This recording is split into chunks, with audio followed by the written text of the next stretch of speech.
Hello, welcome to my blog. Before we start this field trip, let me introduce myself.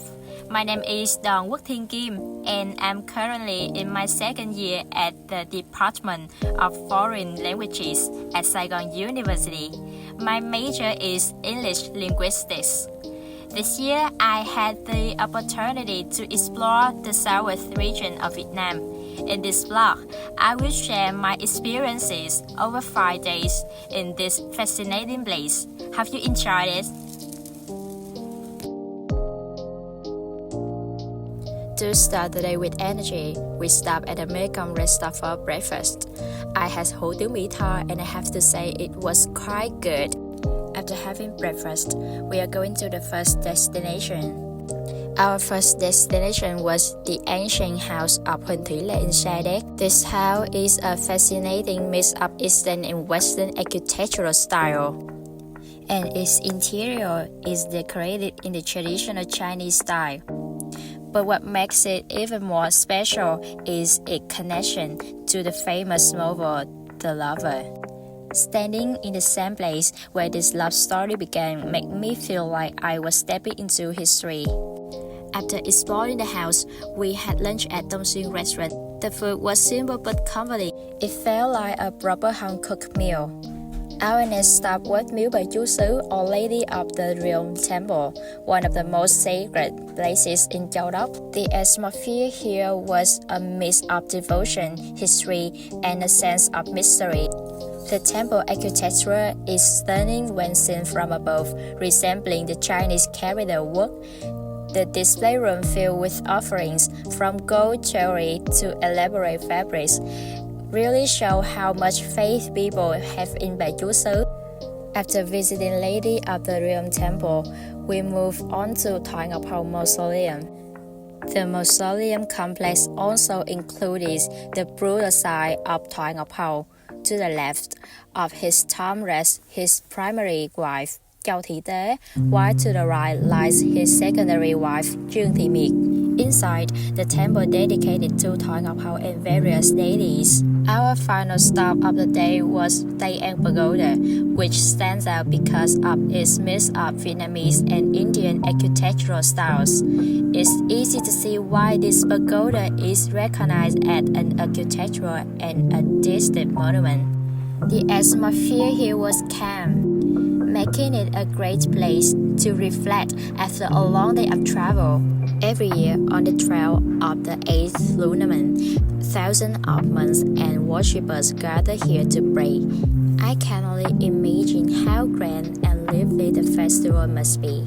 To wrap up the day, we had dinner together with our class and prepared for the next adventure.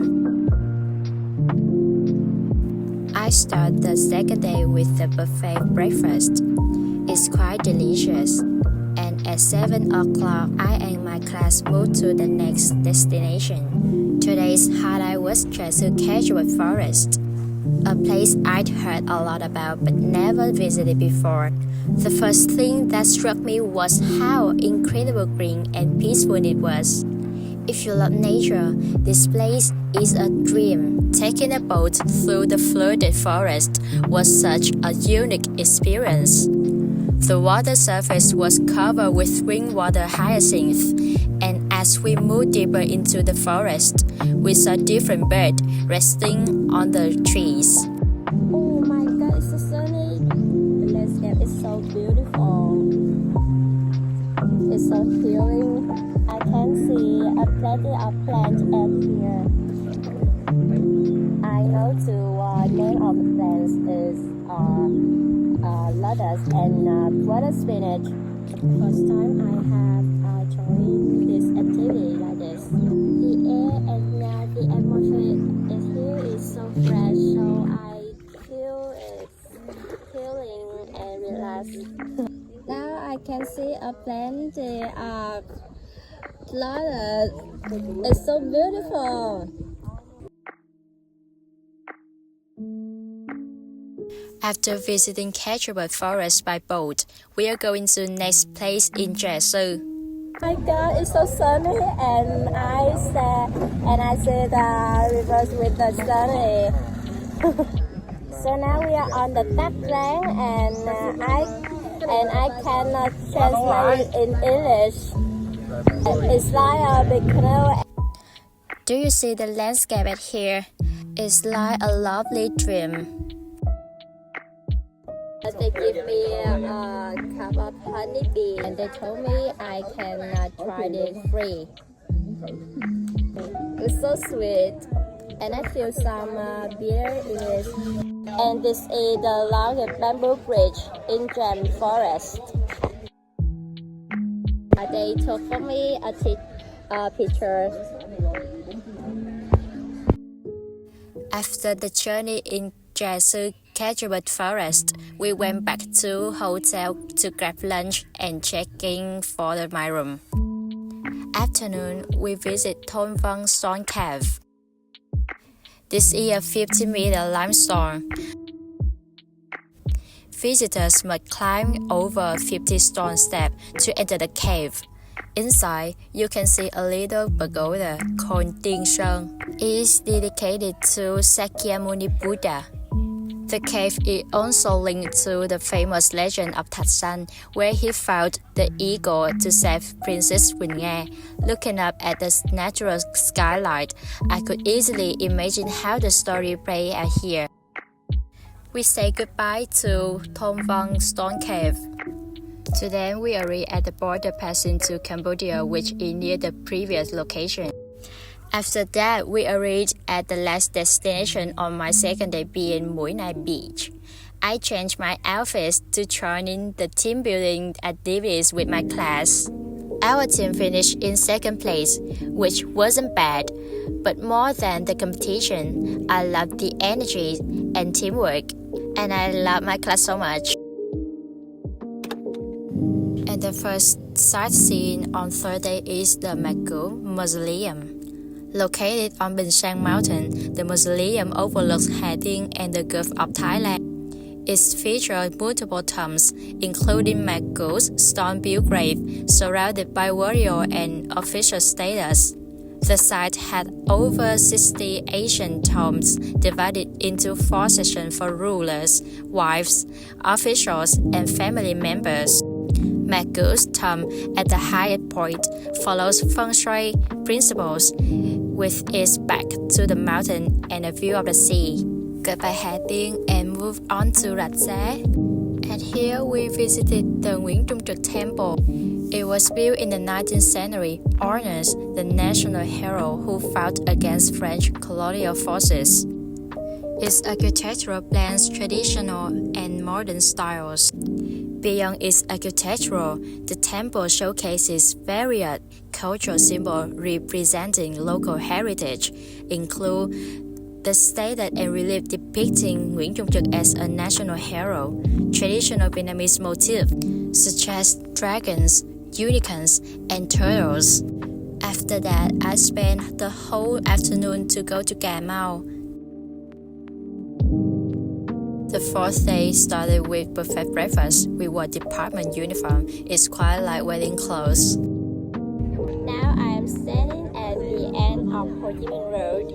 Normally, they display this mark at here, but also they display the stone picture about the Vietnamese people.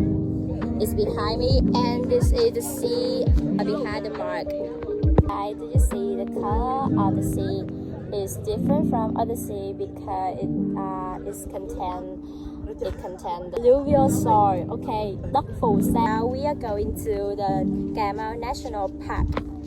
Let's follow me. Deeper inside the park is the mangrove forest, dominated by teak trees. They act as natural coastal barriers, preventing erosion and protecting against storms. The forest also provides a habitat for valuable seafood like crabs, shrimp, and mosquitoes. Now I am visiting the special place called Mũi Cà Mau or Cà Mau Cave in Cà Mau National Park. It is like a sailing boat. Can you see it? After visit Cà Mau, we moved to Cần Thơ City and preparing for next day. day, we visit Cái Răng Floating Market, Cần Thơ. It's a famous destination you should try when you have occasion. The market operates only in morning, with the best time to visit between 5 a.m. to 7 a.m. Travelers can take a 30-minute boat ride from Ninh Kiều Wharf, book a tour, or rent a boat from reputable travel agencies. Here, tourists can enjoy a floating breakfast with local dishes like bún riêu, hủ tiếu, and Vietnamese coffee while watching the bustling boat at sunrise. The lively calls of vendors create a vibrant and memorable atmosphere. After visiting Cái Răng Floating Market, we came back to Ninh Kiều Riverside Hotel to have breakfast. Then we explored Thới Sơn Island in Tiền Giang Province and Phụng Island in Bến Tre Province. Our tour guide welcomed us at the pier and gave a brief introduction about destination as we traveled. Upon arrival, we were treated to honey royal jelly and even had a chance to take a pictures with a pilot, but I was so scared. Next, we visited another house where we enjoyed a traditional đơn ca tài tử music performance while tasting local fruits. One of the highlights was rowing a small wooden boat through the peaceful waterways. The scenery was incredibly tranquil, no noise, no pollution, just pure nature. Hi everyone, so now I visited a little river in Vùng Thới Sơn. It's so much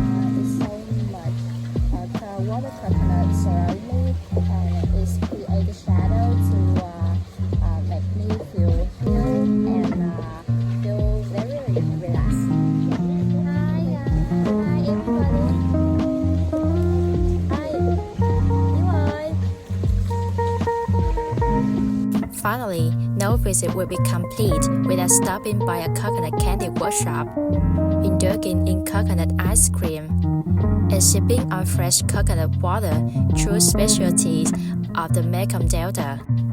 After visiting Thới Sơn Island, we traveled to Phụng Island for lunch. The local dishes were truly delicious and enticing. Hi everyone, and Bến Tre Province is the primary destination in my field trip. I'm so sad because I want to say goodbye this day. It brings me a lot of wonderful experience. So if I have any occasion, I will visit Mekong Delta again. After lunch, we had free time to explore the island before gathering for the return trip. Phụng Island is so beautiful and peaceful with its fauna and flora. I don't know, it's crocodile or alligator. Hi everyone, now I'm at my school, Saigon University, and my field trip come to an end. It brings lots of knowledge about history and geography of many provinces in Mekong Delta. I feel so happy and interested in this trip. I'm looking forward to join in the trip like this. Thanks for my school and travel agency organize this trip for K-23 students. Goodbye.